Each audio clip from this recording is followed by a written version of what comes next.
Hello, everyone, and welcome back to Film Optix, brought to you by the Drive-In Podcast Network, where we discuss film, TV, and everything pop culture related.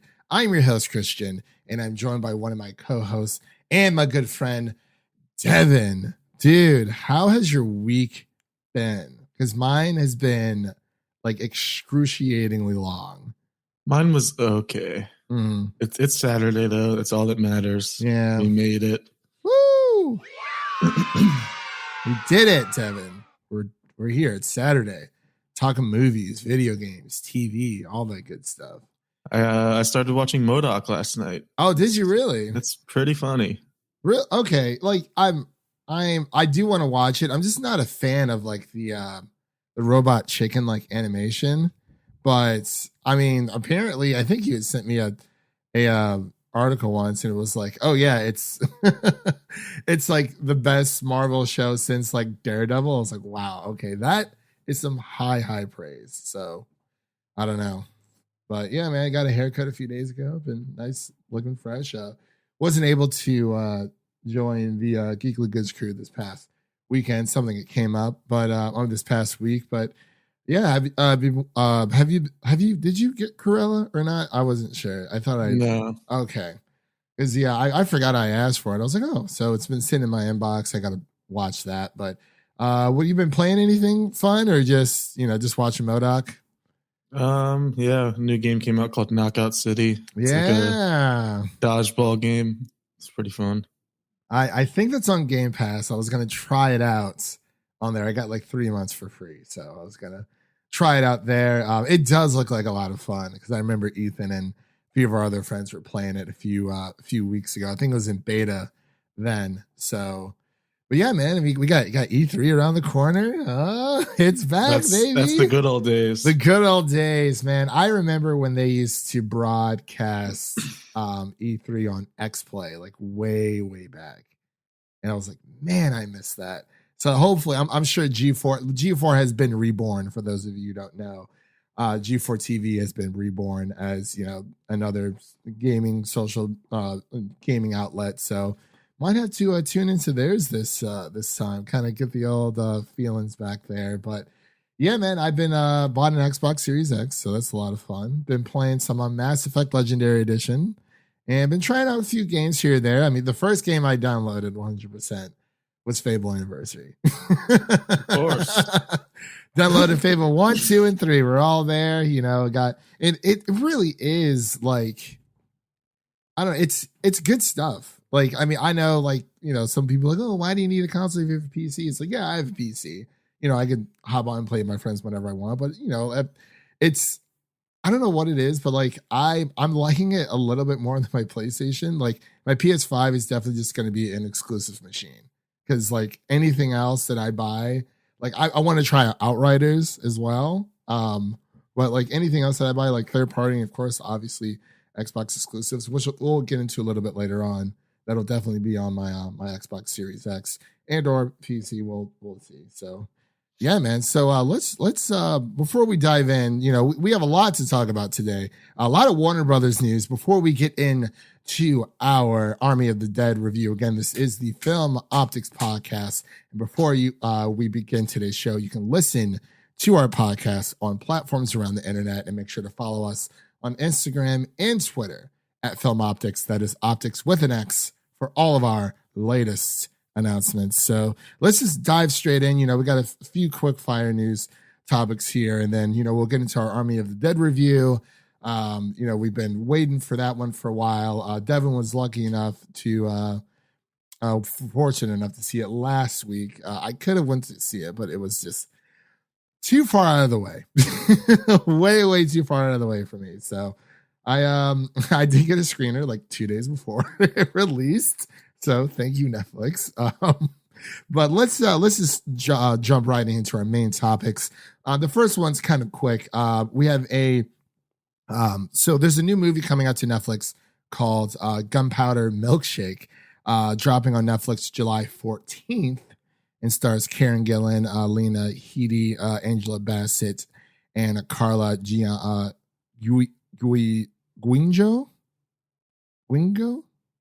I'm sorry, but that's literally the way it looks like. And I do apologize for butchering her last name. But yeah, we had a nice little a poster leaked out for us. So this movie looks very aesthetically pleasing. Like the posters and even the name itself is just like pleases the eyes. Yeah, I think this is the project that Karen Gillian was hinting at a few months back. So a little quick synopsis: 3 generation of women fight back against those who could take everything from them. And the mother of all action movies. Ooh, nice little action film. It's been a while. Well, I guess we had Those Who Wish Me Dead last week, which I have yet to watch. But I always gotta watch the Angelina Jolie movie. She's back. She's back. Is she? Did you watch it? Yeah, you watched it. Okay. I'll definitely have to check it out. It's been a while. I don't know where she went. I guess she had kids, and now they're probably old enough. Oh yeah, you definitely have to take a break after a while. So it's like, I can only imagine. But so moving on here, there's a lot of Warner Brother like HBO news in our feed today. So we do apologize. It just seems that we're going to be talking about that for a bit, and we have a few other news topics here. But looks like Warner Media and Discovery merger has happened or is happening. AT&T announces a $43 billion deal to merge Warner Media with Discovery. Not the first company I would have thought that Warner Media would absorb or AT&T would absorb yet again. But I don't know, Devin. What are your thoughts about this? Because I'm still processing this and I don't know what this means. But I wanted to get your thoughts on what you think it means. It feels pretty desperate from both sides. I mean, Discovery Plus, like, who's even thinking about that service? Like, let alone buying it. Like, I feel like who's actually, like, I know it comes free with some stuff, but who's actually purchasing Discovery Plus?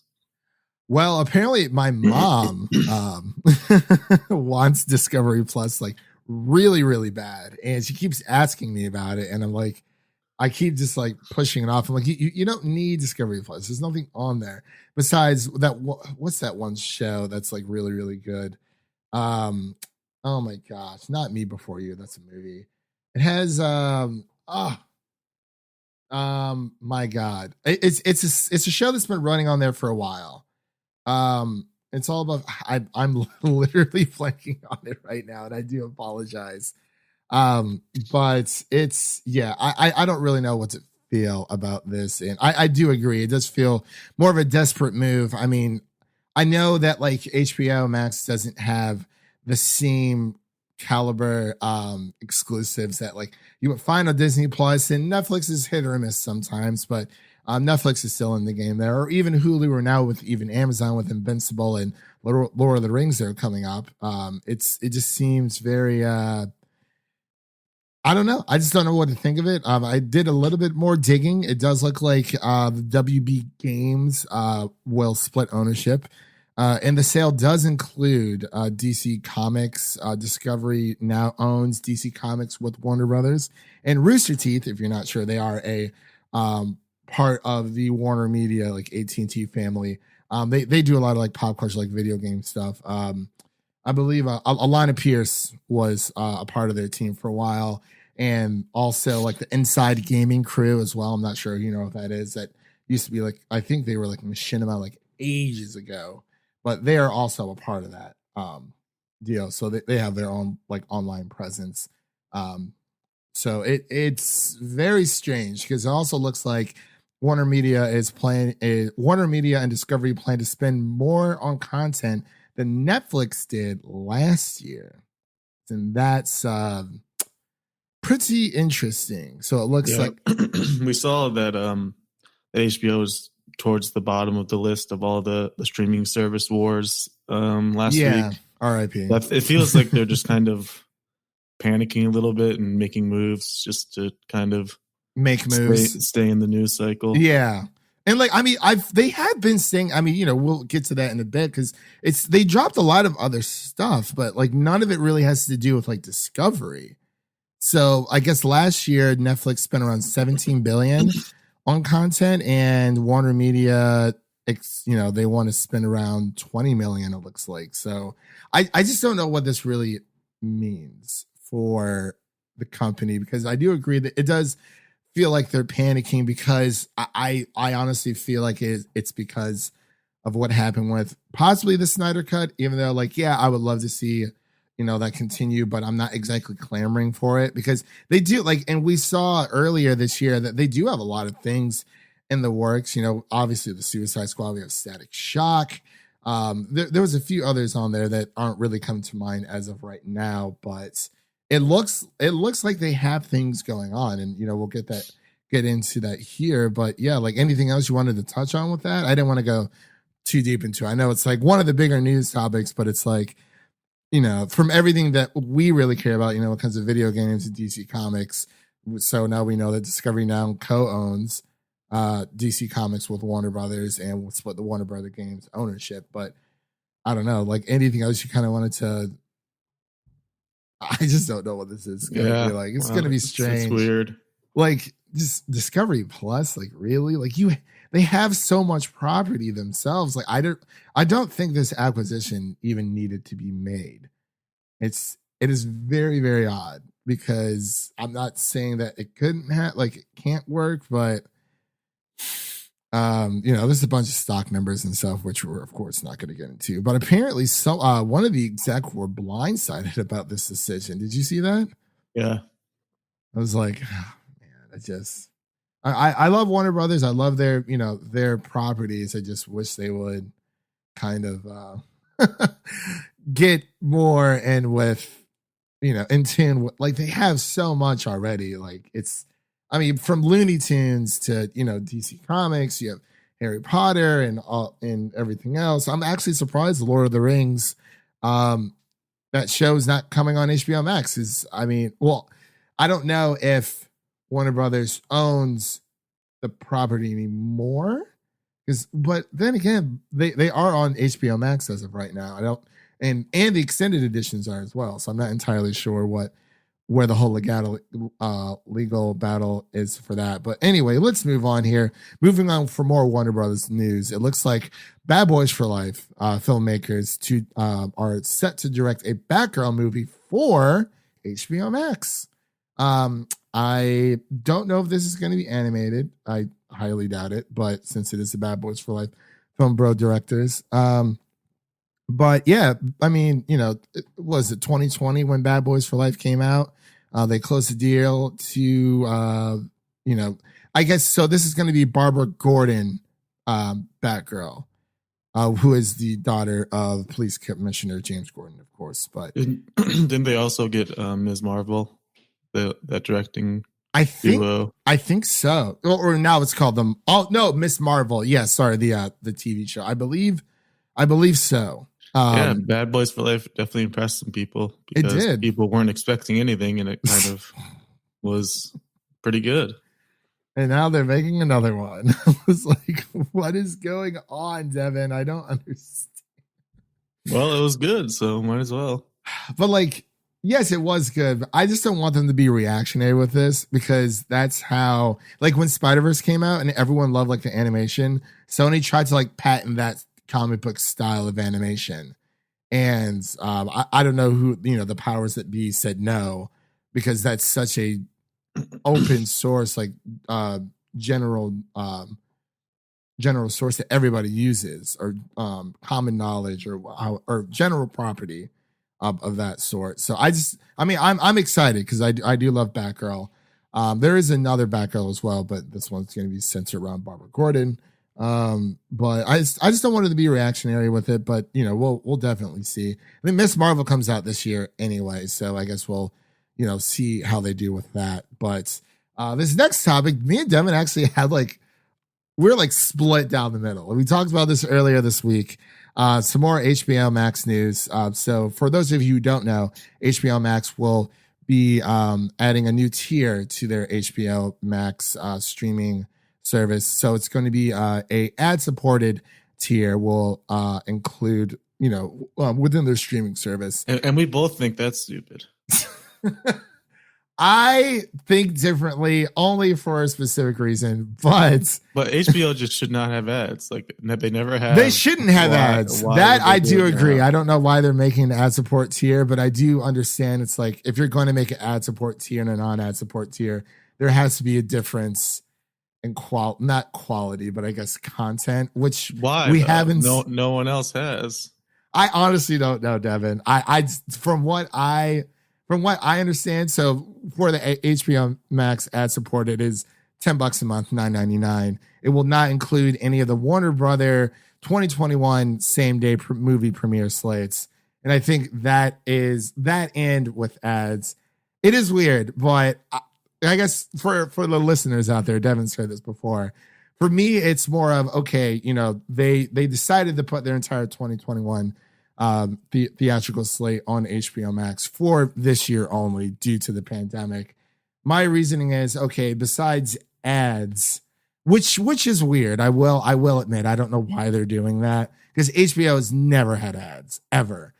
And it's all about the money at the end of the day. But my reasoning is, if you pay an extra $5, since that theatrical slate wasn't originally intended to even be on HBO Max, it's more of like an added bonus, which is getting kind of into like the that's setting video game realm. Interesting precedents. It is, and because no other streaming service does that. Like Hulu, Paramount, they have plus versions that are ad free, but it's all the same content. That's true. So would you be more upset, or not upset, but would it make more sense for them to remove the ad support tier, still have the $9.99 and the $15 a month? And so like if they removed the whole, ad supported tier, then $10 a month, it just didn't come with those theatrical releases. Would that make sense to you? Well, either way, I still think it's not very smart just because that's the main selling point of HBO right now. So what reason would anybody have to get that tier?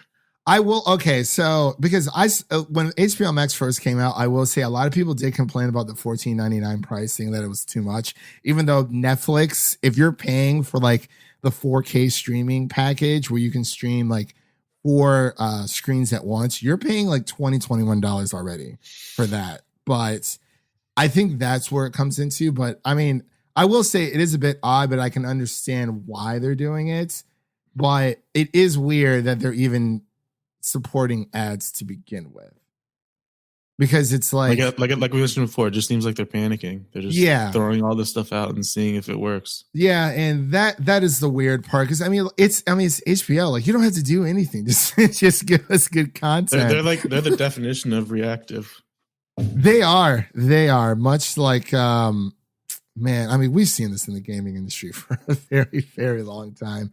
I mean, with microtransactions, then the whole battle royale, phase and whatnot. It has just been crazy. But yeah, I don't know. I mean, I thought about it, I was like, okay, it is weird, but I get it at the same time. It's like why is Sony supposedly releasing a PlayStation 5 remake of The Last of Us when we already have had a few updates for the PS4 version that's also shown on the PlayStation 5. The game still runs very well. It's already at 60 FPS.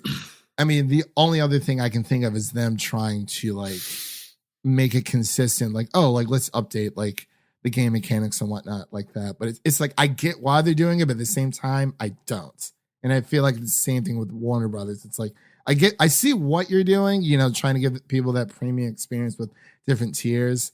I know I've seen some people say, Disney locks content behind a $30 paywall, which is true. It's a little bit different, but I do see where people are coming from with that, because if you do want that, let's say Black Widow, if you're not in the film industry, if you're not a film critic, you don't receive a screener or what have you, your two other choices is to A, see it in theaters, which is probably what we'll do anyway, or B, pay $30 to watch it at home, which some people might, but I don't know, man. This whole HBO Max thing is very, very strange. And I do agree. The whole thing, it just feels very reactionary. I think them and Universal are definitely like the number 2 spots for like reactionary movie studios. But let's move on here. We have some more Warner Brothers. This is a DC Warner Brothers podcast. Yeah, DC. Yeah, I mean that is how we keep the lights on. The fridge full of cold hard cash in there. So it's it's great stuff, man. I absolutely love it. They pay us well. We haven't worked our actual job in weeks. We just sit home and watch movies all day. It's great. Got those Snyder bucks. Yeah, man. I mean, like they're sending us Blu-ray copies of Zack Snyder's Justice League and whatnot. And I actually do want to get that, but I don't think it's available in the US yet. So I know the UK is, but I'm not a fan of the box art. It's just like everyone's single hand, yeah, that's weird. Someone cropped Batman's, they cropped out his Batarang with $100 bills. I have money. You can do anything with money. But yeah, let's move on here. We have a new animated series, My Adventures with Superman. It's in the works at HBO Max. And we have Jack Quaid, who will be voicing Superman. Yeah, let's get him some more roles. Yeah. Our boy. Oh, he's one of those people where you didn't realize that that Dennis Quaid was his father, and it's oh my God, really? I saw the last name and I was like, okay, so Dennis Quaid's his father. I guess it was no one else has that last name. That is true. That is very true. But it looks like not one, but 2 seasons have been ordered from HBO Max, and it's going to be on Cartoon Network as well. So I believe we have My Adventures of Superman follows the adventures of Superman and Lois Lane. The animated series features 20-somethings Clark Kent and the bright and driven Lois Lane, who is voiced by Alice Lee from Zoe's Extraordinary Playlist, the actress over there, and their best friend Jimmy Olsen, as they begin to discover who they are and everything they can accomplish together and investigate as investigative reporting team at the Daily Planet. So it sounds pretty interesting. I'm all for it. Like I've said before, I'll say a million times again, I love animated TV shows, films, whatnot. It seems like a very interesting premise. This came out of the blue from this week. So yeah, it's pretty cool. Any thoughts? Yeah. Sounds interesting. We might give it a shot. All right. I'm sure you saw that Dwayne "The Rock" Johnson news that came out as well. He's got another role in the DC universe. I forgot. His lovable America's favorite voice, America's sweetheart. He's going to be the voice of Crypto the Superdog. That's right. Crypto. I think it's Crypto. Yeah, Crypto the Superdog. Yeah, Krypton's the planet. Because there's going to be a Super Pets TV show. Yeah, that's what I saw. I was like, oh my God. I don't hate The Rock. I'm just so annoyed. This man is everywhere. That damn smile. He hasn't even been in a movie this year. He hasn't. Well, technically Disney's Jungle Cruise. Well, it's not out yet. That's true. Well, is it done, or is it just they haven't released it? When is that supposed to come out, by the way? I have no idea. I kind of want to see it just because for Emily Blunt, not for The Rock. How can you not love that voice? I mean, Moana, come on. Okay. If I ever met The Rock, I do not hate The Rock at all. It's just that this man is everywhere. He deserves it. He's earned it. So do you think him or Dave Bautista is the better wrestler turned actor? Well, The Rock, he's done more. Well, Dave Bautista is getting more prestige roles, like he had Blade Runner, and he was really good. He's getting some more roles coming up, like he's in Knives Out 2, which is pretty big. Army of the Dead. We'll be talking on that. Dwayne just has more under his belt currently. But does that necessarily mean that he's the better one? I mean, it's all been successful. Is it quality versus quantity, or is it quantity over quality? We'll see. I mean, okay. It says okay. They're similar. But.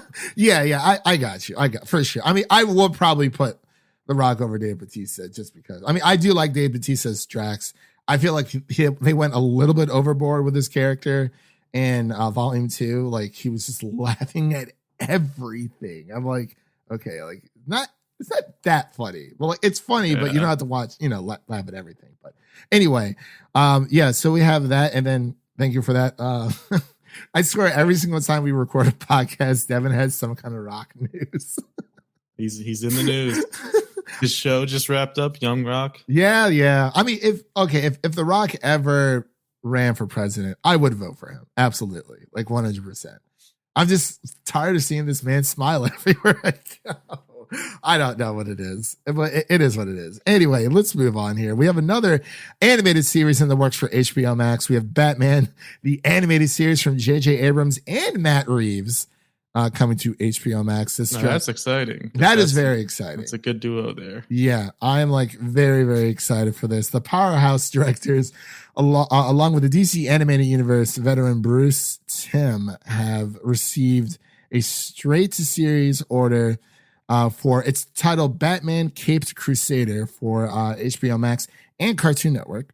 The series is billed as a reimagining of the Batman mythology. So I believe J.J. Abrams says here, we are beyond excited to be working together to bring this character back to tell engrossing new stories in Gotham City. Said J.J. Abrams. The series will be thrilling, cinematic, and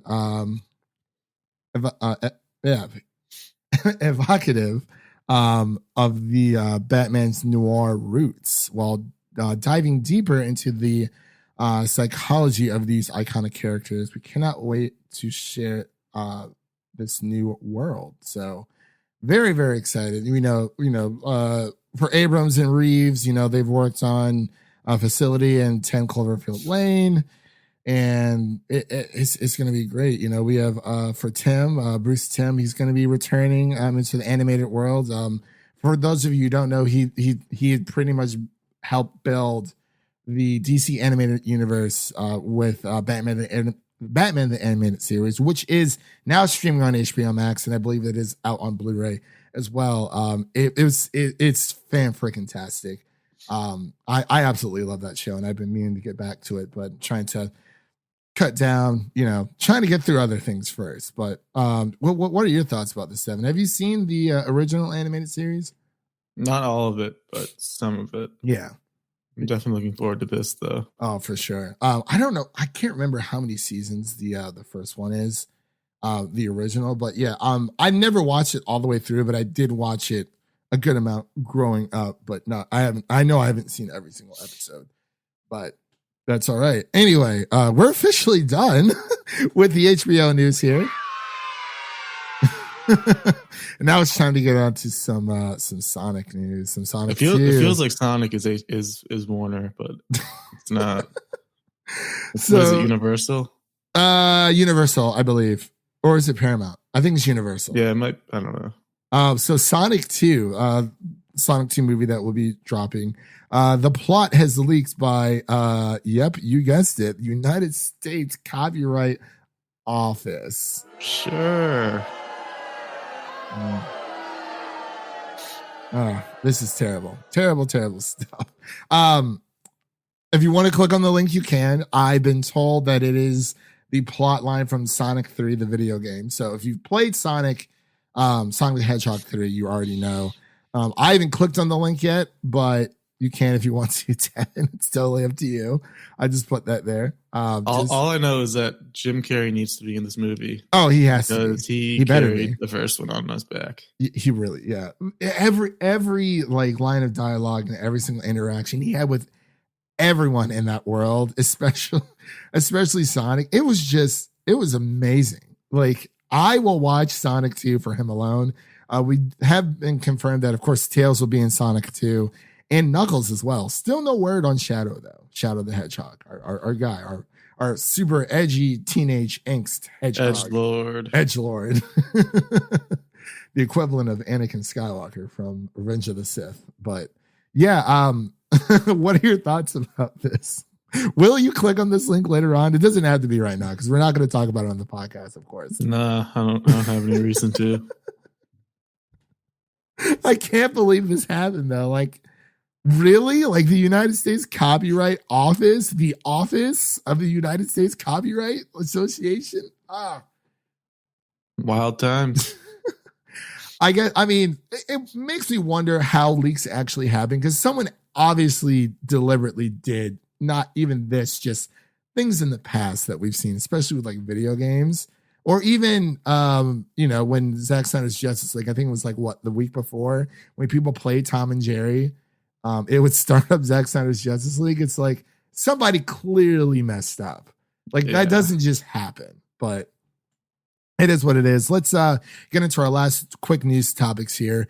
A little bit of gaming news here for everyone. Microsoft and Bethesda, the two monolith companies that are now one, a duality in the force, if you will host a joint E3 conference this year. So, which should be a surprise to no one.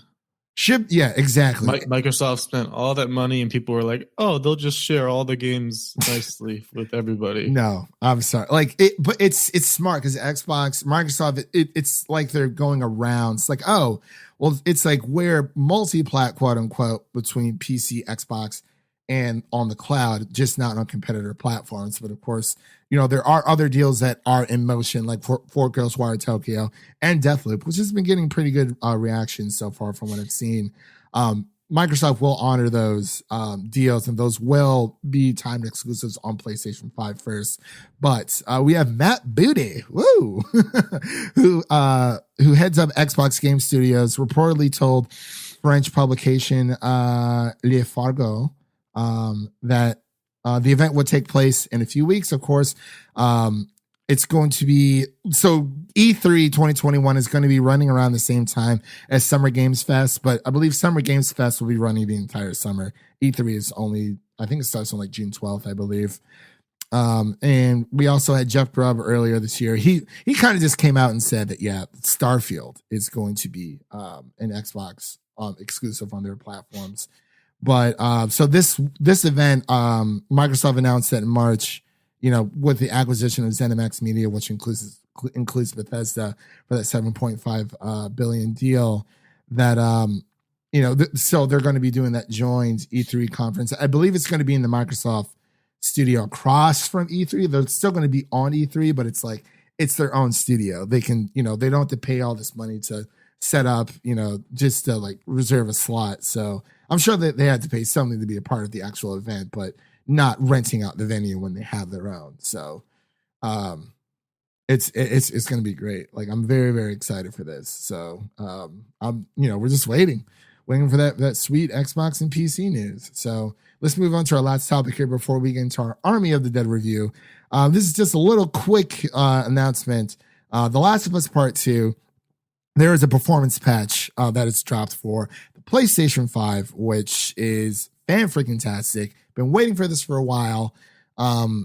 It pretty much gives you a quote-unquote unlocked frame rate or targeted 60 FPS, I should say, because that's how they are marketing it, with a few extra bells and whistles. And it looks like they are teasing a few more updates for the PlayStation 5 update. So I'm definitely going to dive back into that because I've been waiting to replay it with a PlayStation 5 update. So it's really nice how they actually just push out an update instead of making people pay for something that people shouldn't have to pay for, especially if you own the game already. But yeah, that pretty much concludes all of our news topics from this week. So Devin, let's get into our Army of the Dead review really quick. Before we do, we're going to do just a little bit of a non-spoiler section for those who haven't seen the movie yet. And then we'll get into our deep dive, our thoughts. So once you hear this, that means we're going to get into spoilers, but it's on Netflix. Just watch it. Yeah, it's on Netflix. It's about, I think the runtime's around 2 hours and 20 minutes. So, and is of course directed by Zack Snyder and written by Zack Snyder and Shay Hatten. And cast includes a few familiar faces here. We have Bautista, Ella Purnell, and Ana de la Reguera. And of course, like Devin already mentioned, it is on Netflix. And it has released on Netflix, on the 21st. I don't know why I said that twice, but anyway, let me read the synopsis and let's just get into our initial reactions, and we'll Yeah, we'll go from there. So anyway, the story is as followed. Following a zombie outbreak in Las Vegas, a group of mercenaries take the ultimate gamble, venturing into a quarantine zone to pull off the greatest heist ever attempted. Ooh. Yeah. Very, very interesting concepts. Mm-hmm. I watched the video where Zack Snyder was talking about it. He was like, it's just the perfect, easiest elevator pitch. Just a zombie heist movie. Yeah. I can definitely understand that. He's been doing a few interviews on the Lights Camera Barstool podcast. He's also on the post credit podcast as well. Did a shorter interview over there, but he actually did reveal that the reason why for Justice League, his version of his cut of Justice League, the reason why they didn't go with a TV an episodic release is, I guess there was like legality issues with that. So I was like, that's interesting. So I guess we have our answer. But yeah, Devin, so tell me about your thoughts of the movie. You saw it a week before I did. So yeah. Well, did you ever watch Dawn of the Dead? No. The mall one? Is this a sequel to that one, or is it? No, but it's also Zack Snyder. Yeah. And apparently he wrote this like right after that, so it's been a while. Oh, okay.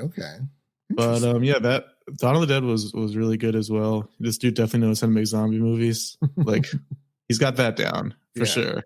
Maybe not everything else perfectly, but yeah, I can definitely say it is a nice it's a breath of fresh air that, you know, we get to see Zack Snyder outside of the superhero realm, because I'm not gonna lie, it's getting a little bit exhausting. Like this, when he gets his own IP to work with, like he doesn't have to worry about pleasing continuities, annoying fans. Yeah, and when I watched it, I had a few friends over. We watched it together. I do want to watch it again. Actually, I planned on watching it before we recorded it again, but yesterday did not go as planned. But it was. I really did enjoy it. I did feel like it was a tad too long. You could say that about any Zack Snyder movie ever. Yeah, that is like, I feel like if this was like a good, like, I think it was shaved off like 10 minutes, it would have been perfect. It could have shaved off a half hour. This movie's 2.5 hours. Yeah. This put in that 2 hour slot, maybe like hour 56 or something like that. But I will say the very ending, we'll get into that later, made no sense to me whatsoever, like 0 sense. And I know a few people I've talked to about that, but I thought it was a fun ride, man. Like it was a breath of fresh air. Like we said, especially for something like a zombie movie where we've had so many of them, it's nice to see like different creative ways to make zombies. Like they're not just all the same. Oh, we're gonna be slow zombies. Oh, we're gonna be fast zombies. Like there's different kinds. Yeah, there's different tiers, of course, and we see throughout this movie that the intellect of these creatures have grown exponentially. Yeah, it's scary when they have brains. Yeah, and I know that there was like a little bit of a YouTube event where they showed like the first 15 minutes of the movie. I did not watch it just because I understand why they do that, but it's not my preferred way to experience a movie for the first time. Even if I were to see it in theaters, even if I was watching at home at Netflix, it's like I don't want my first experience to watch it like on YouTube or like Twitter. You know what I mean? So it's like, you want to get that full experience. But I thought it was great. Dave Bautista was fantastic. The entire ensemble did a really, really great job. There's a lot of there's some little bit of tear-jerking moments here and there. Zack Snyder again loves his slow-mo scenes. So, but I'm trying to figure out what else I can say without spoiling it. Was there anything else you wanted to mention before we dive into spoilers? Well, I had a couple issues that I thought came up. One of them was, I think the movie could have used another star, just like one more like noteworthy like star actor. Like everyone did fine, but it felt like there was just something missing, like just one more, because David Bautista is great. If you could have had someone by his side. The Rock. I mean, I wouldn't be against it for the sequel. Or Kevin Hart, possibly. He actually. And I was also very impressed at how they replaced Chris D'Elia in this movie, because obviously he had some terrible allegations against him because he's a terrible person, just like his You character. Oh, that's right. Man, these celebrities nowadays, man, they're crazy. But I don't know how they did it, but they completely replaced him with Tig Notaro, using CGI, I guess. Yeah.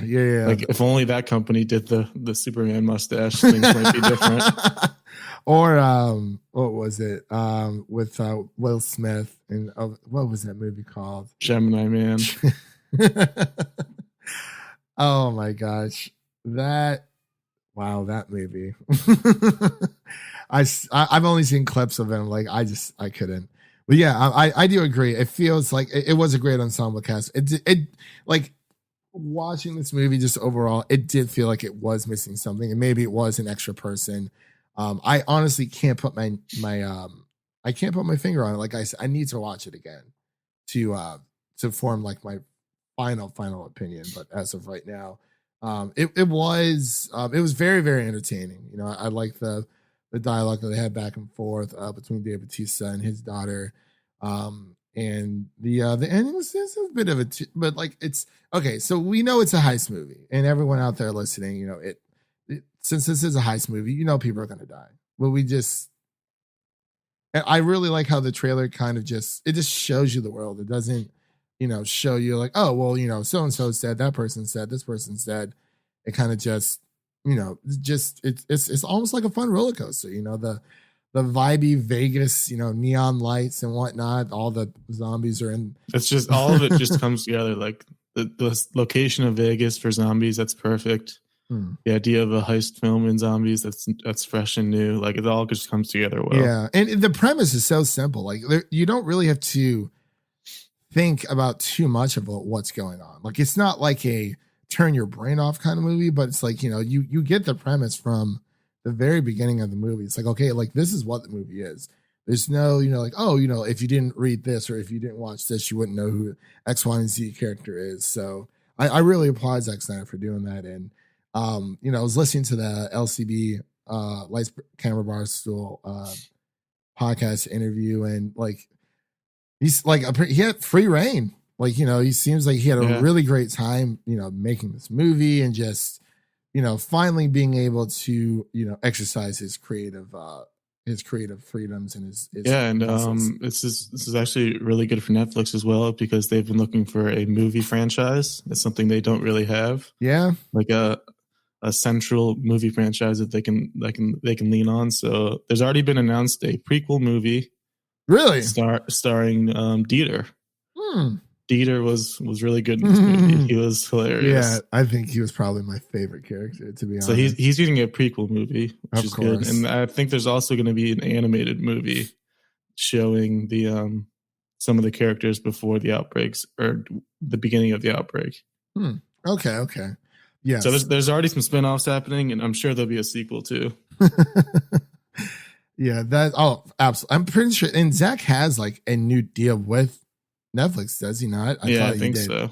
Yeah, I was gonna say I mean, honestly, hey, it's great. Like, I mean, it may not be the movies, but I mean, if you are going to do a deal with any of these streaming services, it would be Netflix, because as we've seen, you know, he was able to release it in select theaters a week early before its debut on Netflix, which, you know, since it came out this week on Netflix. So I actually thought that was smart. I mean, we saw with like Marriage Story did the same thing.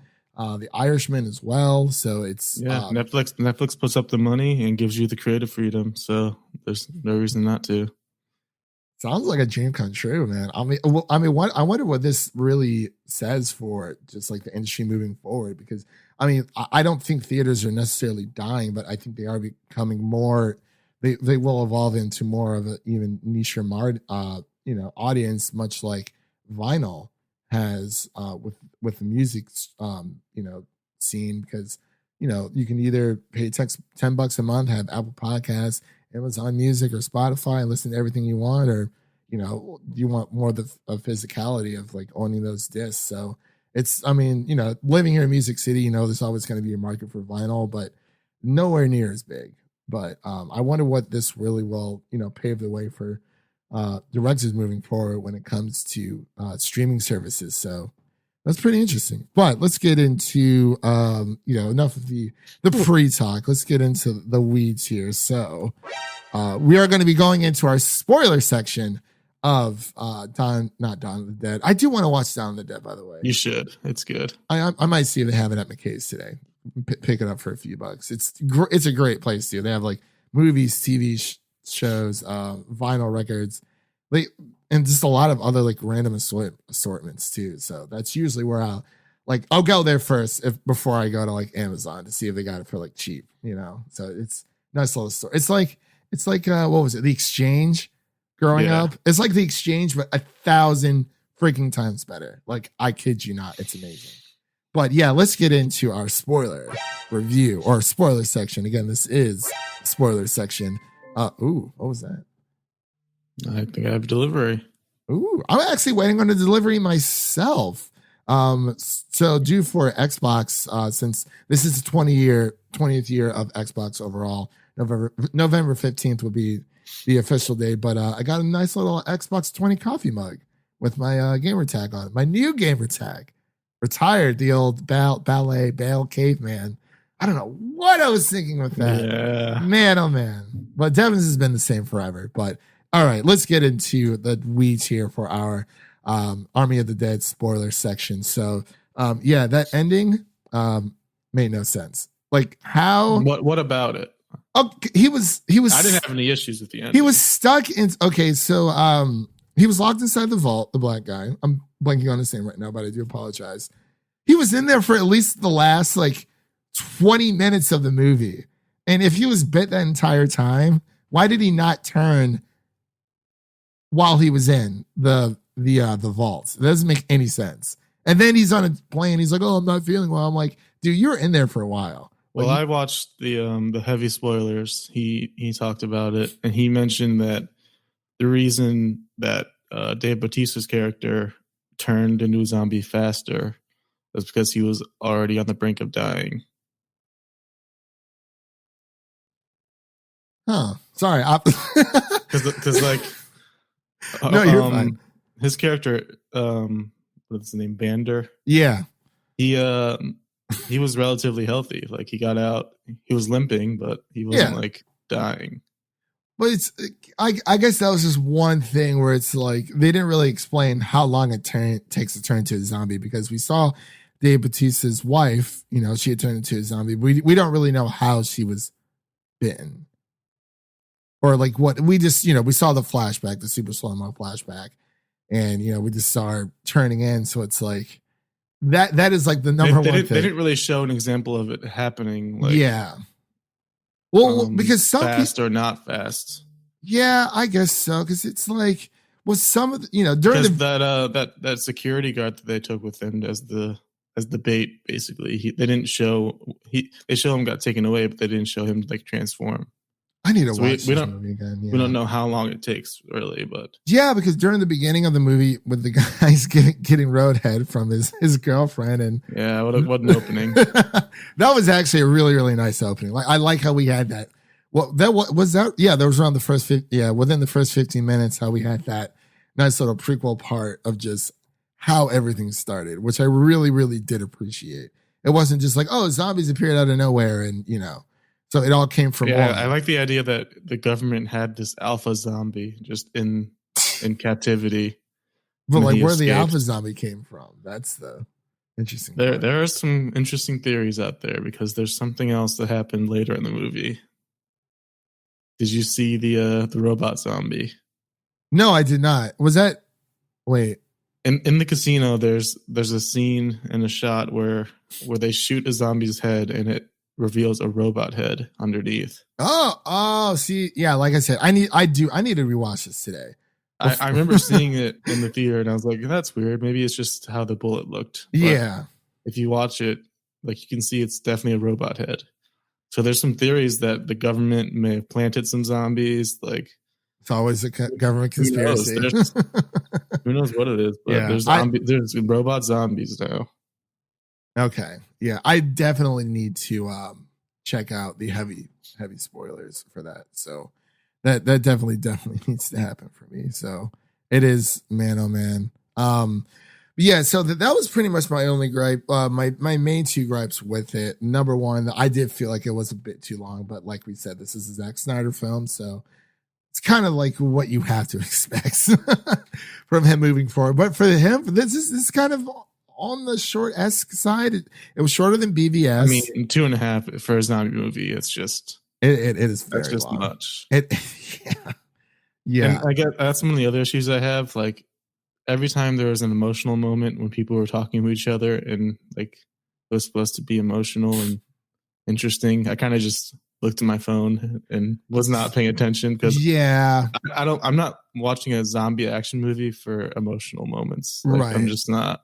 Yeah. So me and my two friends who came over, we watched it a few days prior for hitting on Netflix. It was we definitely had side conversations. Like we weren't like necessarily looking at our phone. Well, one of my friends was. She was like, "What did I miss? What did I miss?" I'm like, "Well, you're looking at your phone, so I'm not rewinding it." So we're treating this just like the theatrical experience. Yeah. No pauses. Actually, we did pause it once because my other Parker actually came over to watch it with us.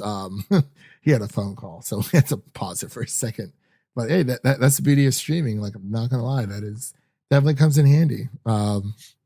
But yeah, I do agree that there were times where we were kind of having like side conversations as the movie was going on because there were just like very less interesting points where it was just I didn't really care too much about all like Dave Bautista's daughter. I understand the character development they're trying for, but yeah, I'm just not here for that. I'm here for a fun, dumb zombie movie. Yeah, but yeah, and the character like it was good. It just wasn't really needed, and it's like. Even with Dave Bautista's daughter in the film, she went out to look for her friend who like disappeared like a few nights before they went on the heist. I'm like, no, by herself. I'm like, I'm sorry, but like I would not. And she goes off later on. I was like, what are you doing? Like, even if she is alive, it's like, is it even worth it? But that zombie tiger was pretty cool. Zombie tiger was great. I liked like the pregnant zombie. They call them the shamblers, I think. Those are like the slow, like normal walking zombies. And then there's the alpha zombies, which are scary as hell and interesting because they have brains and they can ride zombie horses. Literally, like it's very badass. Literally, the White Walkers, like in the summer, like pretty much. Yeah. And then they have the hibernating zombies. I thought that was interesting too. Zombies that are just like in sleep mode until they get woken up. That was creepy. And the ones that are like sleep during the day, pretty much like the nocturnal-esque one. Or it's like I think when water hits them or something like that, they like come alive. I thought that was pretty interesting. But that scene is where my biggest issue came up. I kept thinking about it the whole movie. But when the guy who joins them who was working for the rich guy. Yeah. He joins them and they don't like it. And then he kills the one lady, basically. He traps her in a door. Yeah. And then she escapes from that, but then ends up dying. Why did she not tell them that he was betraying them? Yeah. She could have saved so much trouble.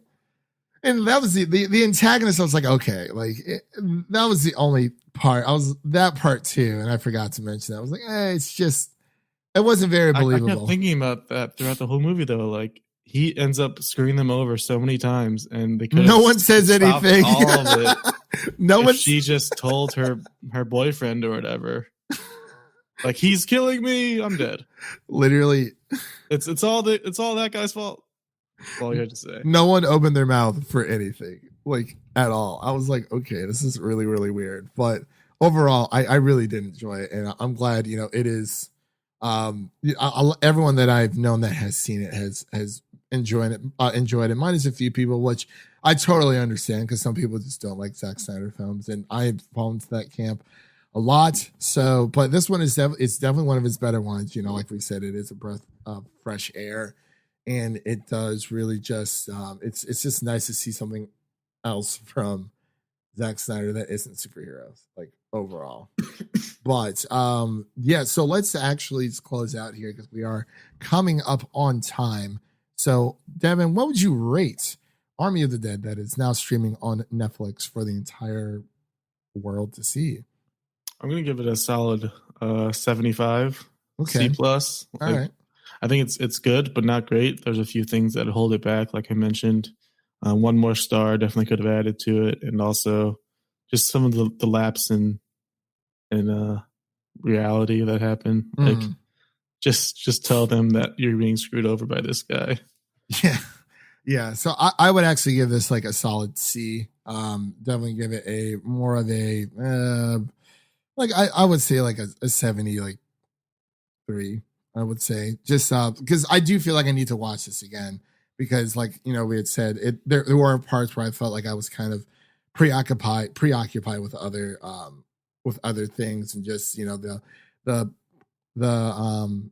progression of the character, the character development wasn't anything necessarily needed as we stated before, and that ending just I just don't get it. I didn't have any issues with the ending. They set themselves up for a few different options for a sequel. Yeah, like and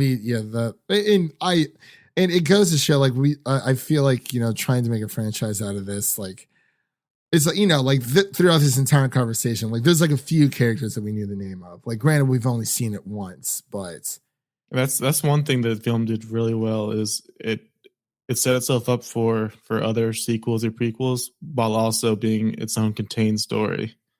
Like it didn't sacrifice its own story to set up other stories. Yeah, it's not like he purposely made like a there's going to be a sequel. Well, maybe he doesn't know. Like, in the back of his mind, he's like, well, maybe he doesn't know. There's definitely setup for that, but it's not defining the movie. Right? Yeah, and that's really what I like about it. To be completely honest, it can be its own story, like you said, without and like honestly, like if there wasn't anything else.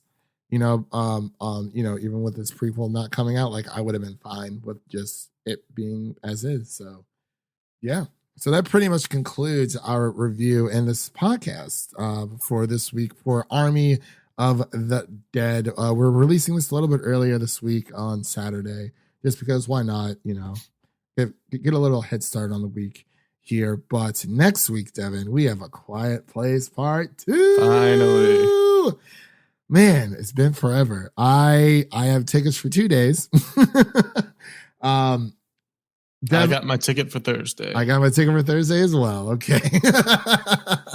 Definitely have to and I think honestly for next week, no news, just straight up A Quiet Place. This all the way through. And I feel like I might watch Quiet Place Part 2 this weekend to get myself ready for next week. Because I'm just, there's no double feature. I checked on AMC that they're not doing like the double feature thing that I know of. Maybe it'll like pop up a few days before, but I'm still gonna keep my eye out for it. But I have it on Blu-ray, so I'll just watch it. I don't know where you can actually watch it for those who haven't seen the first one. Do you know if it's on any streaming service? Let's take a look. All right. But yeah, while Devin is looking that up, of course, since we will be covering A Quiet Place Part 2 next week. It's on FX now. Oh my God. If anyone knows what that is, it's like you can rent it from Prime for $2.99. Okay, there you go. That's not bad. And I'm sure it's on Vudu as well. But yeah, if you have if you're a physical collector, if you don't already own it, definitely check out some mom and pop shops out there. Also go on Blu-ray.com because I go on there a lot for physical releases, and that's how I found out about the Umbrella Academy season 1 that will be dropping. Like right now, I just opened it up. Scott Pilgrim versus the World 4K. It takes you to different Amazon links. The 4K version of Scott Pilgrim versus the World is $20 right now. Same thing with here we go. Star Wars, Return of the Jedi. It's 1953, and they're all shipped and sold through Amazon as well. So, if you get a bad copy, you can kind of just hound them into getting you a new one as well. So yeah, Blu-ray.com for those who don't know, that is pretty much where I get all my physical movie deals. There's Space Jam 4K UHD, of course, they're going to be doing that. releasing out. It's going to be around like $24. Final Fantasy Advent Children's coming out in 4K. I don't really know if it's worth $24.49, but that's okay. But yeah, go to Blu-ray.com for all Blu-ray.com for all of you wonderful physical collectors as of myself. But yeah, so coming up on the Music City Drive-In side, for me, I will be covering E3. And maybe like the first day of Summer Games Fest, because I don't know how long it's going to be running alongside E3, and I'd rather just cover E3. But I know Sony is going to be at Summer Games Fest, but they will not be at E3, which is weird. But Xbox will also be a part of Summer Games Fest. But Nintendo is joining E3 this year, I believe, as well. So I'll be covering all that stuff over on the MusicCityDrivein.com. We have Oscar talk, news, reviews, commentaries for other podcasts as well, and other great written pieces by the amazing staff over there as well. So check out MusicCityDrivein.com. You can find us on there for all of our podcast episodes as well. So Devin, let's get out of here. And that's a wrap for today, everyone. Thank you all for listening, and make sure to check out the other podcasts over on MusicCityDrivein.com and subscribe to our show so you never miss an episode. That was Devin. My name is Christian, and we'll see you guys in the next one. Peace. And make sure to leave us a 5-star rating and review on Apple Podcasts so that we can see, what feedback we've had. We actually had a really great one. I actually wanted to kind of touch on that for a second. I don't know who this person is, but I was like, oh my gosh, they're just one of the nicest people, one of the nicest reviews we've actually gotten. Let me see if I can find it really, really quick. For some reason, I'm locked out of my Apple Podcast thing here. Oh, here it is. Okay, so this comes from Zero Dark Tooth Hurdy. They left us a 5-star review saying, if you're behind on current movies, this podcast can help with that. The hosts have a fun and dynamic time talking about film and with their passion and humor. I love that they cover a large variety of movies, so there's a little something for everyone. The spoiler-free sections are definitely appreciated. Christian is a cool guy and a calming presence. So what are you waiting for? Give it a listen. So thank you very much. Thank you very much to Zero Dark Tooth Hurdy for that amazing comment. Like, seriously, thank you. That means the world to us. We're just out here, can't knock the hustle, just doing what we're trying to do. I don't know, but we'll see you guys next week.